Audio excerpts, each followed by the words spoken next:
Welcome to the Handyman Pros Radio Show Action Edition, where we feature an actionable tip that you can use today.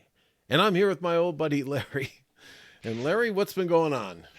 Well, we were just talking before the show. I was telling everybody about I went down to one of the local airports here in the greater Atlanta area, and they had an air show, and I've got to tell you, it was really awesome. They had a one of a kind plane, the only one flying left in the world. It's called an SB-2C Helldiver, called a big-tailed beast. But anyway, pretty awesome. A whole bunch of World War II stuff, some Vietnam stuff. F-18s. They didn't fly the F-18s, but they were on the ramp. Like you could walk up and talk to the Marine pilots that were there. It's really, really cool. Had a great time. Yeah, that's really cool. That is really cool. And you don't really see that anymore. Not so much. I'll tell you, I was surprised at the number of call them round engine planes. So they had an F4 Hellcat, an F4 Wildcat. They had an F6F Hellcat. They had a TBM Avenger, which is a torpedo bomber, torpedo bomber. Yeah. They had an SBD Dauntless. They had this Helldiver. They had a B-25. They had a lot of really great planes. They had a P-51, a P-40. It was really, it was a lot of fun. It was a great show. It was really a great show. That's impressive. I had to bring it out and just talk about it. Yeah, it's also impressive that these things are, that they're going on too. I can't imagine how much the gas, the fuel for those things, as much as they're eating up, especially in this day and age of the fuel prices. And it's really cool that, folks, if you ever get a chance to go see this stuff, Larry and I are airplane nuts anyways, but it's really cool to see this and just really absorb the history. I walked you live not too far from Gainesville, and I went out there one time and I walked on the ramp, and that's where I met Chuck Yeager, who was out there. Yep. And it was he had this P-51 out there. That was really cool. Boy, that was probably 20 something years ago now. Had to be at this point. Yeah. But I think one of the other things I want to stress is just you also hear them, and hearing them is important. There's nothing. There is nothing like hearing a radial engine. I'll tell you that much. Or a big V12 inline for a P-51 or something. But anyway, Johnny, what's our tip for today?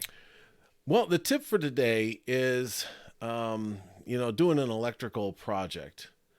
And, you ran across something, Larry, and you brought it up, that, when you're, and I'm going to start doing this myself because, anytime I find a breaker and I need to turn a breaker off, it'd be great to be able to just not have to go down to the breaker room. Now, the breaker box.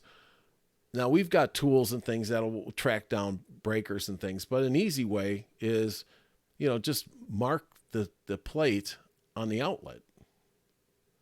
There you go. Oops. I guess I have it upside down. But so here's what you need, folks. You need a Sharpie pen. I personally am going to use a roll of blue tape. I'm going to tape it on there and mark it and just mark what breaker it's on. So I think I put breaker 12. Yeah, breaker 12 on there, but that's breaker number 12 on the box. And then I'm using blue tape just in case for whatever reason you change the cover plates from one outlet to a different outlet. I don't know why, but you might do that. And if you did do that, then you can take the blue tape off and put another piece of blue tape on and do it for the next one. But I'll tell you, John, for both homeowners and for handymen, I'm going to tell you, this is a tip where if I'm doing an electrical project now for one of my customers, guess what I'm doing? Yeah. And by the way, that's on the inside of the plate, not the outside. So you don't have to look at you don't have to look at the blue tape. So yeah. But right. So anytime you do that kind of stuff, it's a great idea. Great idea. Really simple, right? It's a simple idea, and yet it's going to bring you a lot of less pain and aggravation because folks, don't go in and start flipping switches. Bad idea. Well, anymore you can't because everything's computer. Exactly. And once again, my pet peeve is when the electricians get done with these boxes, they write it's so sloppy. Some of these guys, I know they're doing their job, but man, you can't read. After a few years, that ink fades out on the breakers, and you can't read what's what. So a label maker is another thing. If you have one, use it. You could just take your Dymo label maker and put the label on there if you want to. This is just a quick one if you're I don't carry a label maker with me anymore. I used to when I was in the vending business, but I don't anymore. And but just something, just to mark it, so the next time you come around, that's what it is. So great, simple tip, right, Johnny? Beautiful. All right. Well, folks, don't forget to check out our website. That's handymanprosradioshow.com. Subscribe to our newsletter. We'll send you tips and tricks just like this. Also, we are on Facebook. That is at Handyman Pros. Again, I'm going to post this one up on the Facebook group as well. Send us an email, questions at handymanprosradioshow.com or handymanprosradioshow@gmail.com. Either one gets to us.